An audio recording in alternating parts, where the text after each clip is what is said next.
السلام عليكم ورحمة الله وبركاته.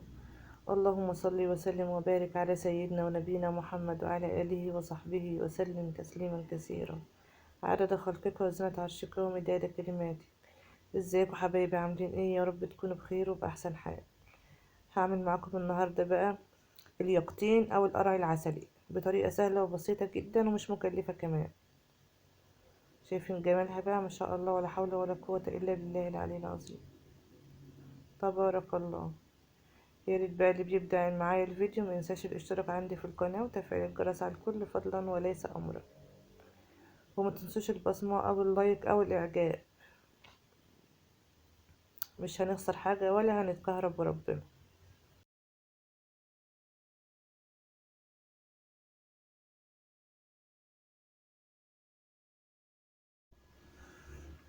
هبتدي بقى كده أقطع القرع العسلي.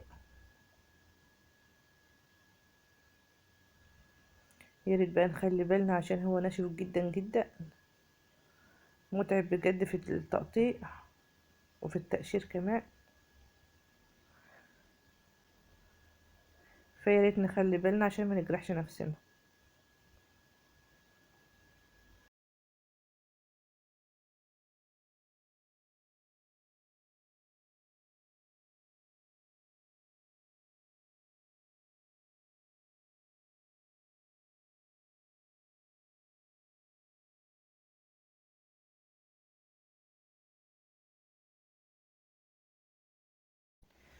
هبتدي بقى أطلع البذر اللي فيه وأطلع الشعيرات كلها، مش هخلي فيه خالص خالص.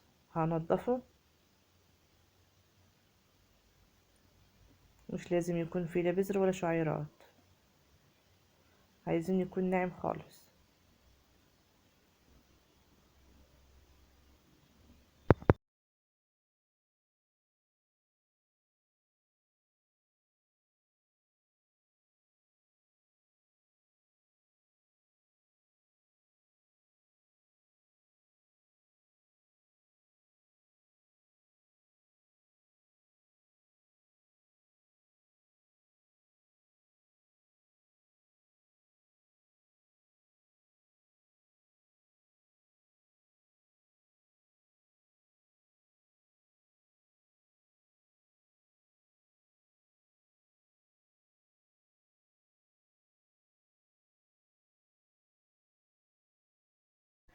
هبتدي بقى اقطعها لقطع صغيرة عشان اعرف اتحكم فيها بالطول كده، عشان اعرف اقشرها واقطعها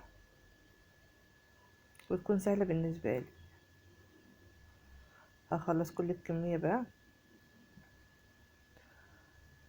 بالطول. بالطريقة دي بتكون اسهل بكتير من ما نقطعها على بعضها. نحاول نقطعها لقطع كده طولية.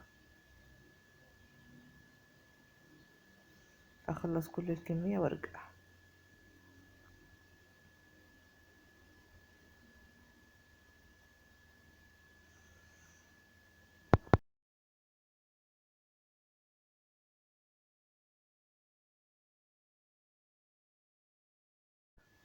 خلاص قشرته كله وقطعته وغسلته كويس جدا وصفيته.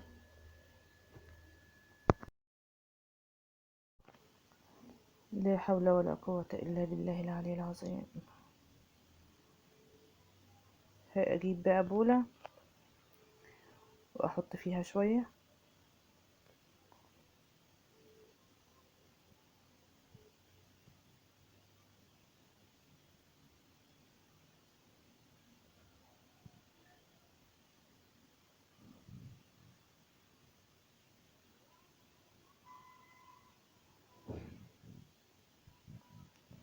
احط عليهم بقى شوية سكر واسيبهم ليلة كاملة. يعني هنا انا مقطعاه المغرب، هعمله في نفس الميعاد. بيكون اطعم واحلى بكتير من ما تسلقيه على طول. مجرباه على طريقتي هيعجبكم باذن الله.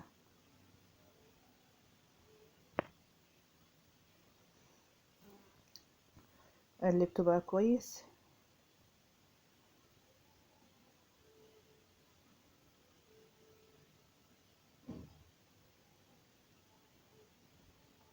هغطيها بقى واحطها في التلاجة.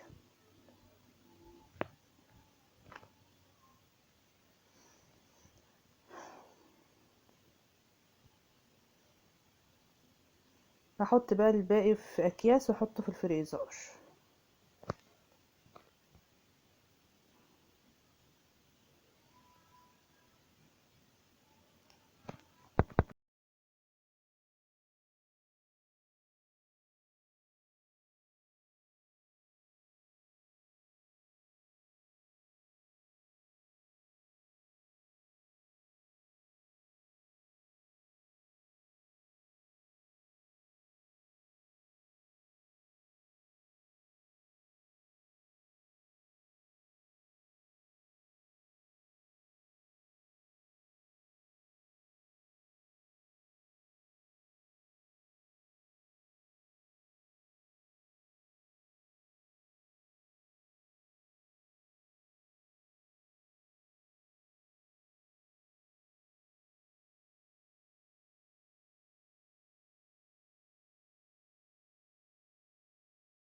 خلاص بقى كده انا خلصتهم، هقفلهم بقى وادخلهم الفريزر.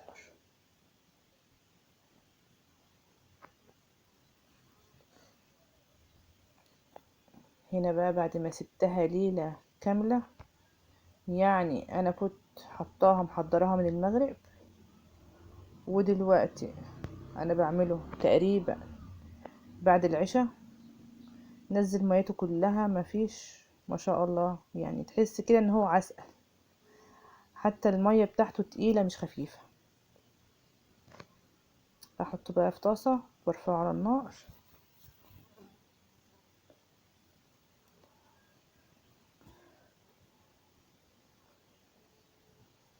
هرفعهم بقى على النار قبل ما اعمل المهلبية.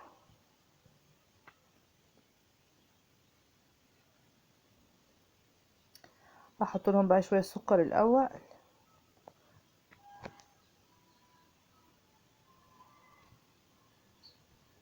بعد كده بقى اسيبهم على نار هادية خالص على النار.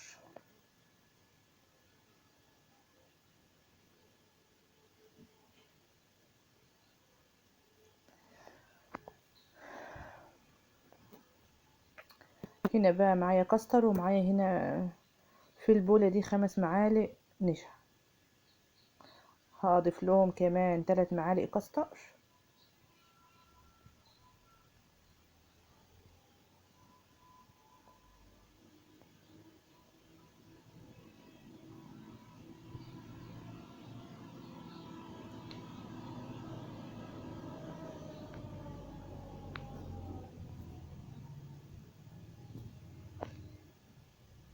واحط لهم كمان كوبايتين مية.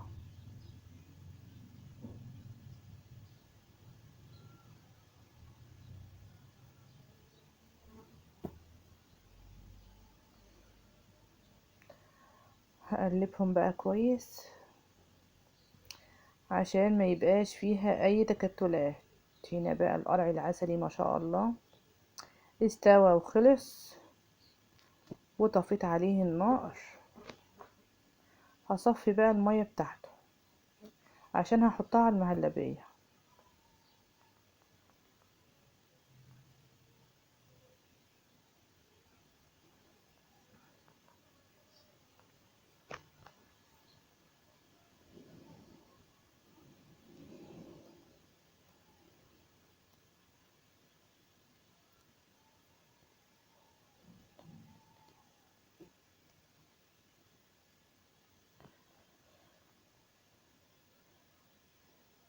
هنا معايا بقى في الحلة دي 5 كوبايات لبن، وحطيت عليهم كمان الكوباية المية اللي نزلت من القرع العسلي، يبقوا 6 كوبايات.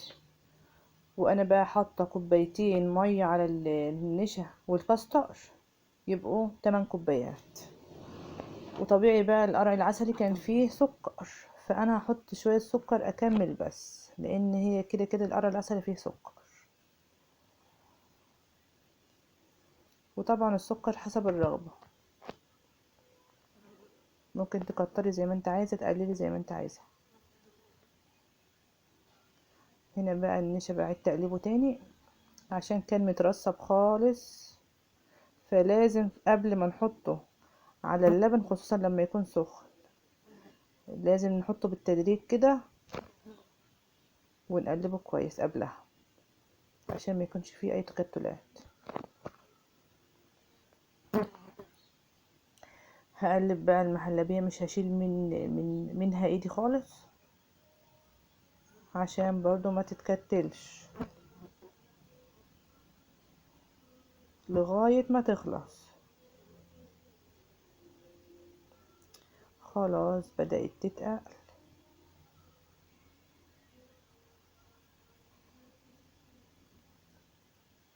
وتستوي.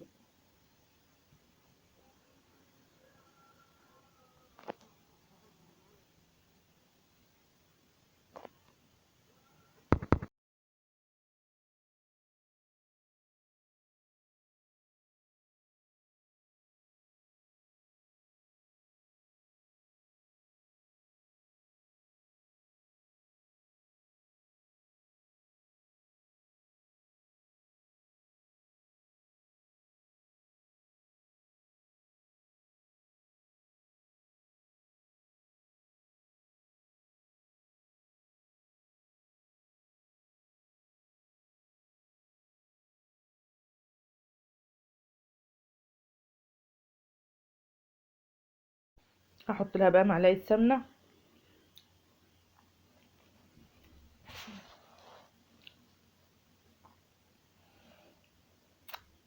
بتخلي طعمها جميل جدا.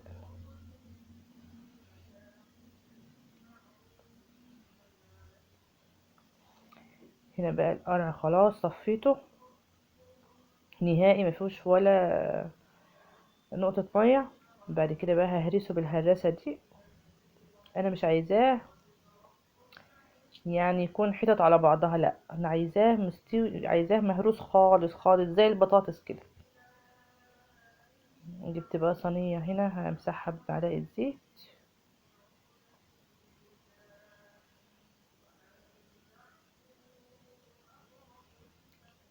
واحط بقى فيه القرع العسلي.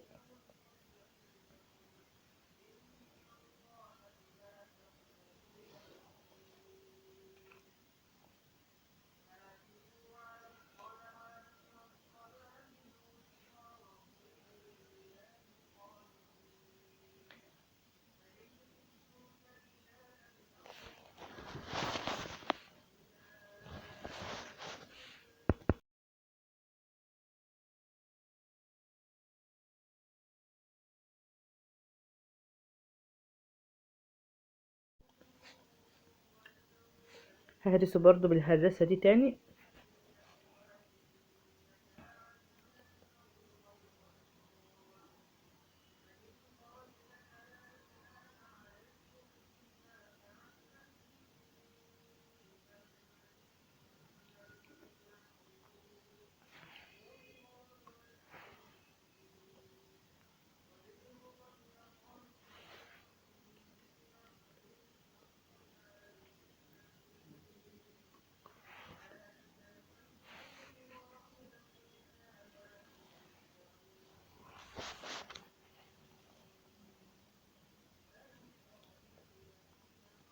هقطعه بقى الاول قبل ما احط المهلبية عليه.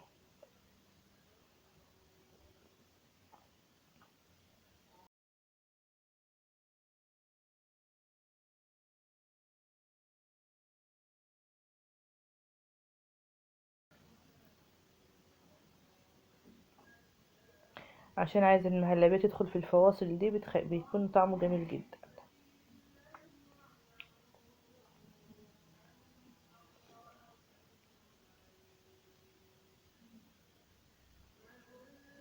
هحط بقى المهلبية عليه.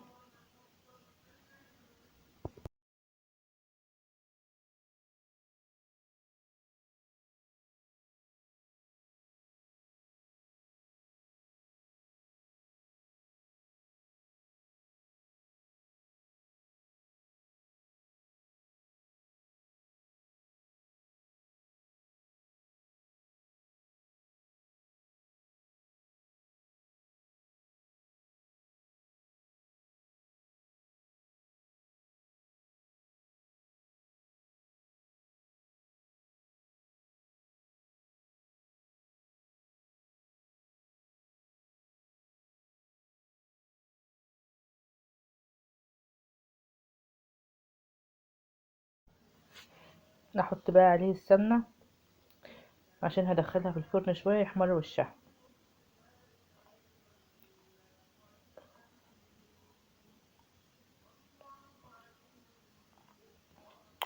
السمنة بتسيح على طول عشان المهلبية سخنة. طبيعي كمان لما نطلع القرع العسلي من الفرن هناكل على طول، لان القرع العسلي ده بيتاكل سخن كده، بيكون طعمه جميل وهو سخن. انا مبحبوش بارد بصراحة.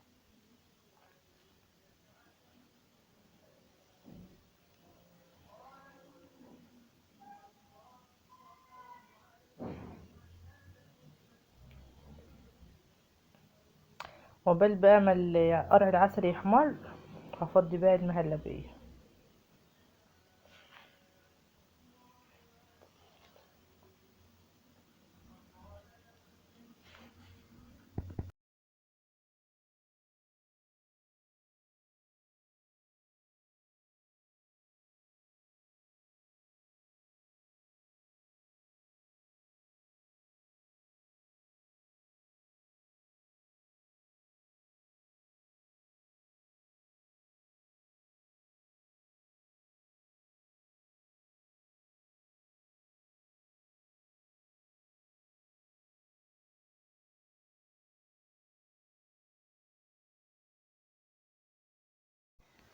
اللهم صل وسلم وبارك على سيدنا ونبينا محمد وعلى آله وصحبه وسلم تسليما كثيرا، عدد خلقك وزنة عرشك ومداد كلماتك.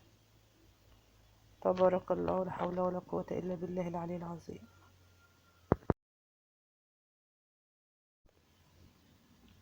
خلاص كده طلعتها من الفرن، شكلها يفتح النفس ما شاء الله، ولا حول ولا قوة إلا بالله.